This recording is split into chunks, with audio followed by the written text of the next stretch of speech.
ഒരു ദിവസം നമ്മൾ എത്ര ഗ്ലാസ് വെള്ളം കുടിക്കണം? ഒരുപാട് രോഗികൾ നമ്മോട് ചോദിക്കുന്ന ഒരു ചോദ്യമാണ് അത്. ഒരു ദിവസം എത്ര ഗ്ലാസ് വെള്ളം കുടിക്കണം എന്നുള്ളത്. പലരുടെയും വിചാരം എന്ന് പറയുന്നത് എത്ര വേണേലും വെള്ളം കുടിക്കാം, എത്ര കൂടുതൽ കുടിച്ചാലും നല്ലതാണ് എന്നുള്ള ഒരു തെറ്റിദ്ധാരണ കൂടിയുണ്ട്.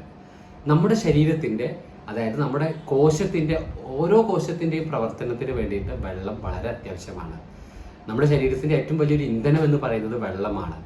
അതായത് നമ്മുടെ ശരീരത്തിൻ്റെ ഒരു പ്രായപൂർത്തിയായ ആളുകൾക്കൊക്കെ നമ്മുടെ ശരീരത്തിൻ്റെ ഒരു 60% വെള്ളമാണ്. അതുപോലെ തന്നെ കൊച്ചു കുട്ടികളിലൊക്കെ അവരുടെ ശരീരത്തിൻ്റെ 80% വെള്ളമാണ്. എത്ര ഗ്ലാസ് വെള്ളം കുടിക്കണം എന്നുള്ളത് നമ്മുടെ ശരീരത്തിൻ്റെ ഭാരമനുസരിച്ചാണ് നമ്മൾ പറയേണ്ടത്. അതായത് ജനറലി പറയുകയാണെങ്കിൽ 25 കിലോഗ്രാം വെയിറ്റ് ഉള്ള ഒരാൾ 1 ലിറ്റർ മുതൽ 1.2 ലിറ്റർ വരെയാണ് ഒരു ദിവസം വെള്ളം കുടിക്കേണ്ടത്. അതായത് ജനറലി നമ്മളൊരു ആവറേജ് ആയിട്ട് പറയുകയാണെങ്കിൽ 25 ലിറ്ററുള്ള ഒരു മിനിമം 1 ലിറ്ററെങ്കിലും വെള്ളം കുടിച്ചിരിക്കണം. അതായത് ഒരു 50 കിലോഗ്രാം ഉള്ള ആളാണെങ്കിൽ അപ്പോൾ മിനിമം ഒരു 2 ലിറ്റർ വെള്ളമെങ്കിലും ഒരു ദിവസം കുടിച്ചിരിക്കണം. പിന്നെ പ്രായപൂർത്തിയായ ഒരു 75 കിലോഗ്രാം വെയിറ്റ് ഉള്ളവരൊക്കെ ആണെങ്കിൽ അപ്പോൾ എത്ര ഗ്ലാസ് ആയിരിക്കണം? 75 കിലോഗ്രാം ഒക്കെ വെയിറ്റ് ഉള്ളവർ മിനിമം ഒരു 3 ലിറ്റർ എങ്കിലും വെള്ളം കുടിച്ചിരിക്കണം. ഇതാണ് ജനറൽ ആയിട്ട് നമ്മൾ ബേസിക് ആയിട്ട് നമ്മൾ അറിഞ്ഞിരിക്കേണ്ടത്. അതായത് 1 ലിറ്റർ വെള്ളം ഒരു മിനിമം കുടിക്കണം 25 കിലോഗ്രാം വെയിറ്റ് ഉള്ള ഒരാൾ. അതുപോലെ തന്നെ നമ്മൾ പ്രായം വെച്ചിട്ടും നമ്മൾ വെള്ളത്തിൻ്റെ അളവ് പറയാറുണ്ട്. അതായത് 10 വയസ്സ് വരെയുള്ള കുട്ടികൾക്കൊക്കെ നമ്മൾ പറയാറ് മിനിമം 1 ലിറ്ററെങ്കിലും വെള്ളം കുടിക്കണം എന്നാണ് പറയാറ്. അതുപോലെ 18 വയസ്സ് 10 വയസ്സ് മുതൽ 18 വയസ്സ് വരെയുള്ള ആളുകളാണെങ്കിൽ, കുട്ടികളാണെങ്കിൽ 2 ലിറ്റർ വരെ. അതുപോലെ 18 വയസ്സിൽ കൂടിക്കഴിഞ്ഞാൽ നമ്മൾ 3 ലിറ്റർ ഒക്കെ കുടിക്കണം എന്നാണ് പറയാറ്. പക്ഷെ എക്സാക്റ്റ് ആയിട്ട് നമ്മൾ പറയുന്നത് ഈ വെയിറ്റിനനുസരിച്ചാണ്. 25 കിലോഗ്രാമിലുള്ളത് 1 ലിറ്റർ, 50 കിലോഗ്രാം ഒക്കെ ഉള്ളവരാണെങ്കിൽ 2 ലിറ്റർ, 75 കിലോഗ്രാം ഒക്കെ ഉള്ളവരാണെങ്കിൽ 3 ലിറ്റർ. ഈ രീതിയിലാണ് നിങ്ങളൊന്ന് ശ്രദ്ധിച്ച് കുടിക്കേണ്ടത്. നല്ല വെയിലത്ത് ജോലി ചെയ്യുന്നവർ, അതുപോലെ തന്നെ ഒരുപാട് വിയർക്കുന്ന സ്വഭാവമുള്ള ആളുകൾക്കൊക്കെ ഈ ഒരു രീതിയിൽ പോരാ. അവരെ എന്താ പറയുക, വിയർപ്പ് കൂടുന്നതനുസരിച്ചൊക്കെ വെള്ളം കുറച്ചുകൂടി കൂടുതലായിട്ട് കുടിക്കുന്നതാണ് നല്ലത്.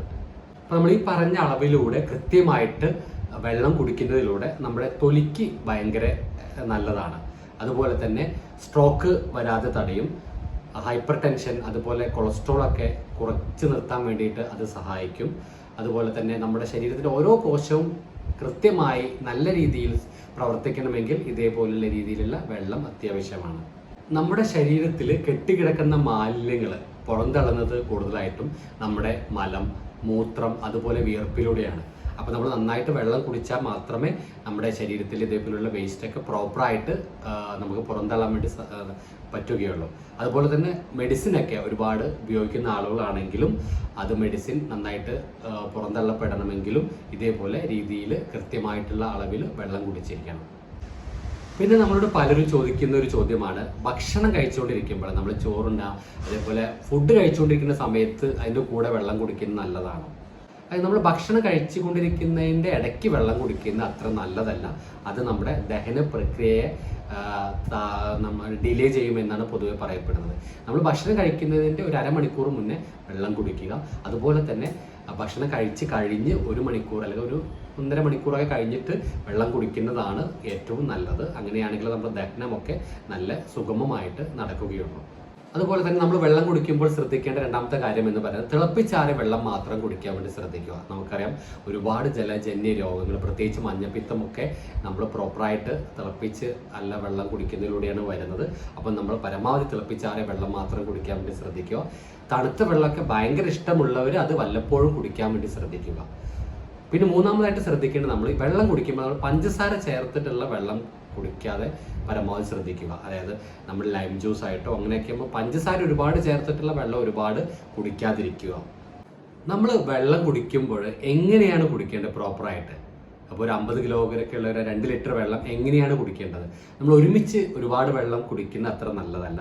നമ്മൾ എങ്ങനെ കുടിക്കേണ്ടതെന്ന് വെച്ചാൽ നമ്മൾ രാവിലെ വെറും വയറ്റിൽ ഒരു 2 ഗ്ലാസ് വെള്ളം കുടിക്കാൻ വേണ്ടി ശ്രദ്ധിക്കുക.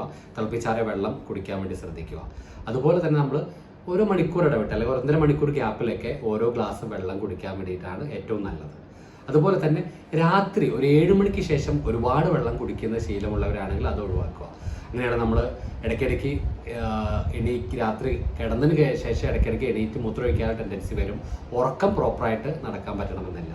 അപ്പോൾ നമ്മൾ 7 മണിക്ക് ശേഷം വെള്ളത്തിൻ്റെ അളവൊന്ന് കുറയ്ക്കുക. ബാക്കിയുള്ള സമയങ്ങൾ ഒരു മണിക്കൂർ ഇടവിട്ടൊക്കെ ഓരോ ഗ്ലാസ്സൊക്കെ വെള്ളം കുടിക്കാൻ വേണ്ടിയിട്ട് നമ്മൾ ശ്രദ്ധിക്കുക. അതുപോലെ തന്നെ വെള്ളം കുടിക്കുമ്പോൾ നമ്മൾ ശ്രദ്ധിക്കേണ്ടത്, നമ്മൾ പ്ലാസ്റ്റിക് ബോട്ടിലിൽ വെള്ളം ഒഴിച്ച് കുടിക്കുന്നത് നമ്മൾ പരമാവധി ഒഴിവാക്കുക. പ്രത്യേകിച്ച് ചെറിയ ചൂടുവെള്ളമാണെങ്കിൽ പോലും നമ്മൾ പ്ലാസ്റ്റിക് ബോട്ടിൽ ഒരു കാരണവശാലും കുടിക്കാൻ പാടില്ല. ആ പ്ലാസ്റ്റിക് ബോട്ടിൽ നമ്മൾ കുടിക്കുകയാണെങ്കിൽ നമുക്ക് എന്താ പറയുക, ഇൻഫെർട്ടിലിറ്റി ഉണ്ടാവാനുള്ള സാധ്യതയുണ്ട്, ക്യാൻസർ ഉണ്ടാവാനുള്ള സാധ്യതയുണ്ട്, തൈറോയ്ഡ് രോഗങ്ങളൊക്കെ ഉണ്ടാവാനുള്ള സാധ്യതയുണ്ട്. അപ്പോൾ കുട്ടികളൊക്കെ ആണെങ്കിൽ പ്രത്യേകിച്ച് ചെറിയ ചൂടുവെള്ളമാണെങ്കിൽ പോലും പ്ലാസ്റ്റിക് ബോട്ടിലിൽ ഒഴിച്ച് കുടിക്കാതിരിക്കുക. നല്ല പ്രോപ്പറായിട്ടുള്ള സ്റ്റീലായിട്ടുള്ള നല്ല ബോട്ടിലൊക്കെ ഒഴിച്ച് വെള്ളം കുടിക്കാൻ വേണ്ടി ശ്രദ്ധിക്കുക. സ്കൂളിലൊക്കെ കൊണ്ടുപോകുന്ന കുട്ടികളാണെങ്കിലും നല്ല ക്വാളിറ്റി ഉള്ള ബോട്ടിലിൽ മാത്രം വെള്ളം കൊണ്ടുപോയി കുടിക്കാൻ വേണ്ടിയിട്ട് ശ്രദ്ധിക്കുക. നമ്മുടെ ശരീരത്തിൽ നമുക്ക് വെള്ളം കുറവാണോ, നമ്മൾ കുടിക്കുന്നതിൻ്റെ അളവ് കുറവാണ് നമുക്ക് എങ്ങനെ തിരിച്ചറിയാം? അതായത് പലരും പറയാറുണ്ട് നമുക്ക് ഭയങ്കര ക്ഷീണം അനുഭവപ്പെടുന്നു ഡോക്ടറെ, അതുപോലെ ഭയങ്കര തലകറക്കം, അതുപോലെ എന്താ പറയുക, മൂത്രത്തിന് ഭയങ്കര ഡാർക്കാവുക, ചെറിയൊരു മഞ്ഞ കളറൊക്കെ ആയി പോവുകയാണെങ്കിൽ നമുക്ക് മനസ്സിലാക്കേണ്ടതെന്ന് വെച്ചാൽ നമ്മൾ കുടിക്കുന്ന വെള്ളത്തിൻ്റെ അളവ് കുറവാണ്. അപ്പോൾ നമ്മൾ വെള്ളം കൂട്ടി കൊടുക്കണം എന്നാണ് പറയേണ്ടത്. നമ്മൾ സാധാരണയായിട്ട് നമ്മൾ നല്ല രീതിയിൽ വെള്ളം കുടിക്കുന്ന ഒരാളാണെങ്കിൽ അവരുടെ യൂറിൻ ഒരു പെയിൽ യെല്ലോ കളർ, അല്ല എന്നുണ്ടെങ്കിൽ ഒരു ക്ലിയർ യൂറിനായിട്ടായിരിക്കും പോവുക. മൂത്രം നല്ല ക്ലിയർ ആയിരിക്കണം, അല്ലെങ്കിൽ ചെറിയൊരു ലൈറ്റ് യെല്ലോ കളർ ഉണ്ടാവാം, അത് നോർമലാണ്. പക്ഷെ അതിൽ കൂടുതൽ ഡാർക്ക് ആവുക, യൂറിൻ നല്ല മഞ്ഞ കളർ ആവുക, കളർ വേറെ ചേഞ്ച് ചെറിയ ചോപ്പാവുകയൊക്കെ ആണെങ്കിൽ നമ്മൾ ശ്രദ്ധിക്കേണ്ടത് എന്ന് പറഞ്ഞാൽ വെള്ളത്തിൻ്റെ അളവ് കുറവാണ്. അപ്പം അങ്ങനെയൊക്കെ അനുസരിച്ച് നമ്മൾ വെള്ളത്തിൻ്റെ അളവ് ഞാൻ നേരത്തെ പറഞ്ഞ പോലെ 25 കിലോഗ്രാം ഉള്ള ഒരാൾ 1 ലിറ്റർ വെള്ളം എന്നുള്ള രീതിയിൽ നമ്മൾ വെള്ളം കറക്റ്റ് കുടിക്കാൻ വേണ്ടിയിട്ട് നമ്മൾ ശ്രദ്ധിക്കുക. അതുപോലെ വെള്ളം എത്ര കുടിക്കുന്നത് നല്ലതാണ് എന്ന് പറഞ്ഞു കേട്ടിട്ട് കുറേ പേരൊക്കെ 5 ലിറ്റർ 6 ലിറ്റർ ഒക്കെ ഒരു ദിവസം കുടിക്കാറുണ്ട്. അത് നല്ലതാണോ? ഒരിക്കലുമില്ല. നമ്മൾ ഒരുപാട് വെള്ളം കുടിക്കേണ്ടത് പ്രോപ്പറായിട്ട് നമ്മൾ പറഞ്ഞ ഒരളവിൽ മാത്രമേ കുടിക്കാൻ പാടുള്ളൂ. നമ്മൾ ഒരുപാട് വെള്ളം കുടിച്ചു കഴിഞ്ഞാൽ നമ്മുടെ ശരീരത്തിൽ സോഡിയത്തിൻ്റെ അളവ് കുറയും. അതായത് ഡൈലൂഷണൽ ഹൈപ്പോനാട്രിമിയ എന്ന് പറയും. സോഡിയത്തിൻ്റെ അളവ് കുറഞ്ഞ് നമുക്ക് തലകറക്കം, ഛർദി, അതേപോലെ ബോധക്ഷയം പോലുള്ള ബുദ്ധിമുട്ടുകളൊക്കെ ഉണ്ടാവും. അപ്പോൾ ഒരു കാരണവശാലും അമിതമായിട്ട് വെള്ളം കുടിക്കാൻ പാടില്ല. നമ്മുടെ വെയിറ്റിനനുസരിച്ചുള്ള രീതിയിലുള്ള പ്രോപ്പറായിട്ട് വെള്ളം കുടിക്കുക. അപ്പോൾ ഇതുപോലുള്ള ഹെൽത്തി വീഡിയോസ് നിങ്ങൾക്ക് ഭാവിയിലും കേൾക്കാൻ വേണ്ടിയിട്ട് നിങ്ങൾ എൻ്റെ ചാനലൊന്ന് സബ്സ്ക്രൈബ് ചെയ്ത് സപ്പോർട്ട് ചെയ്യുക. അപ്പോൾ ബാക്കിയുള്ളൊരു അറിവിലേക്കായിട്ട് ഈ വീഡിയോ ഒന്ന് ഷെയർ ചെയ്യുക. Thank you.